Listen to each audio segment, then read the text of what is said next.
with danger and with daring rhymes. To the hilt we take you there. Ready to explore something incredible?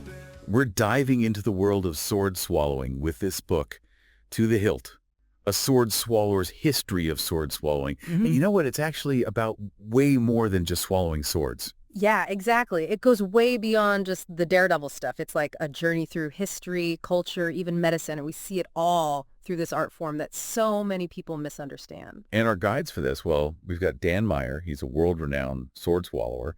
And Marc Hartzman, a sideshow historian. And you can just tell, like, they poured their heart and soul into tracing sword swallowing from its start, way back when, to how it's done today. And this is like the perfect time to jump into this, right? Yeah. The book comes out February 28th, 2025. It's published by Schiffer Books, and it's shaping up to be like the book on the art of sword swallowing. Okay, but, speaking of timing, I got to admit something. When I first heard about World Sword Swallowers Day, I thought it was a joke. I mean, who knew this was a thing? Right.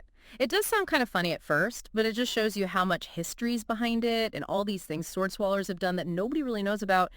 Every year, it's the last Saturday of February, and it's a day for really appreciating the skill, the dedication, and get this, the science behind it all. Hold on, science. Oh, Okay, yeah. now that's what I'm talking about. Where does science come into the picture with sword swallowing? Think about it. You got to control your gag reflex. You got to be so careful with your throat, knowing how everything's connected, knowing what your body can and can't handle.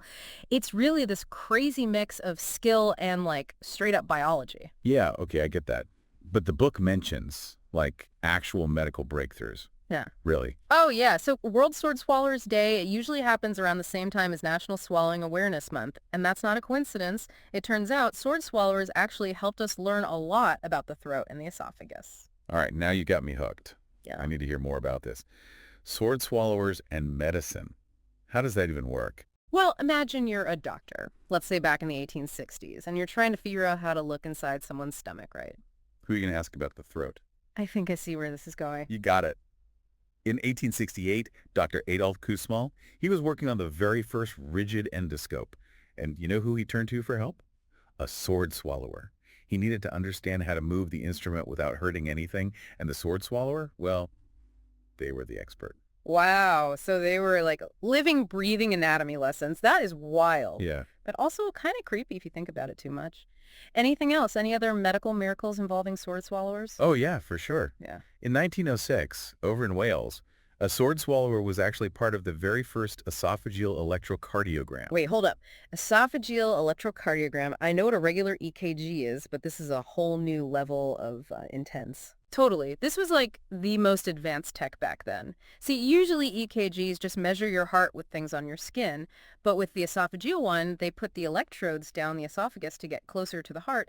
And who knows that pathway better than a sword swallower, right? That's wild. It really makes you think about the risks they took, and not just for entertainment either, but to help medicine move forward. Talk about dedication. It's amazing, isn't it? And it didn't stop there. There's so much more to their story. But to really get into it, we've got to talk about some of the biggest names in sword swallowing. So, To the Hilt. This book, it's packed with these crazy stories. Each one, it's like a little window into this whole world of showmanship and like crazy stunts from back in the day. Like, take Estelline Pike, right? She turned some random heckler's doubt into this whole career. Wait, a female sword swallower?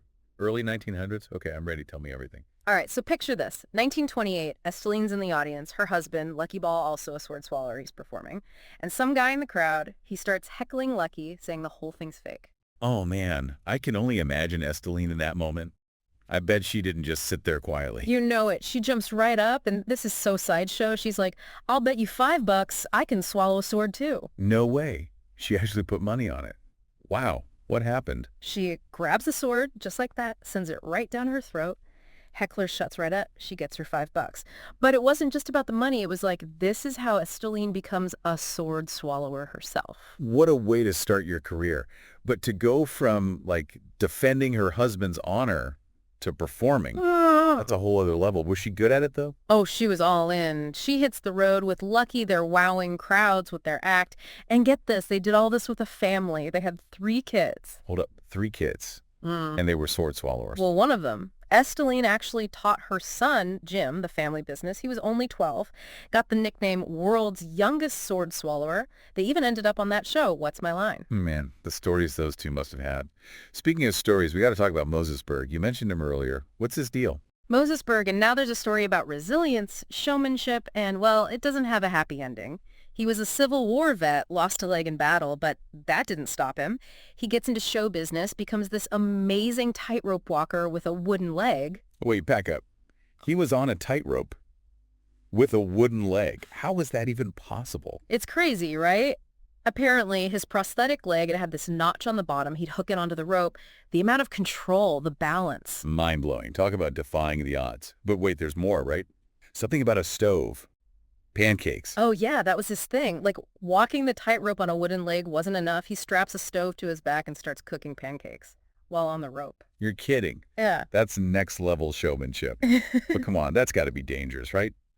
Did he always pull it off? I mean, it sounds a little too wild to be true, to be honest. Yeah, sadly, it didn't always end well. In 1883, he was performing in Texas, and, well, the rope snapped.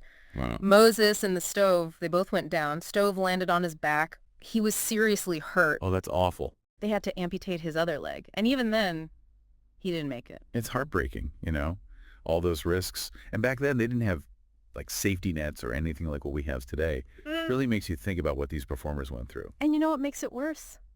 His story, just like so many others from that time, it was almost forgotten. When he died, they just put rope walker on his grave. That's it. All he did boiled down to 2 words. Can you imagine?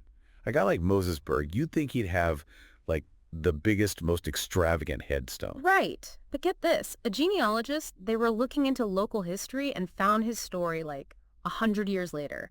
Put all the pieces together, the war, the tightrope walking, everything. Wow, so they figured it all out. Yeah. And because of them, now Moses Berg's grave, it actually tells his story, this amazing, unbelievable life he lived. That's incredible. It's like something as simple as a headstone. It can either hide someone's story or shout it from the rooftops. And it kind of makes you wonder, what other stories are out there just waiting for someone to find them? That's the best part of digging into history, right? There's always something new, something you never expected.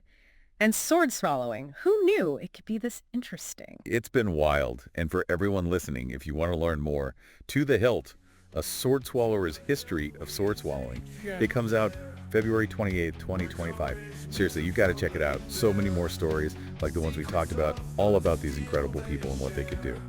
This was just a tiny taste, really. The book goes so much deeper. So yeah, next time you see something that seems totally bizarre, just remember there's probably a whole story behind it. You just got to look for it. You never know what you'll find.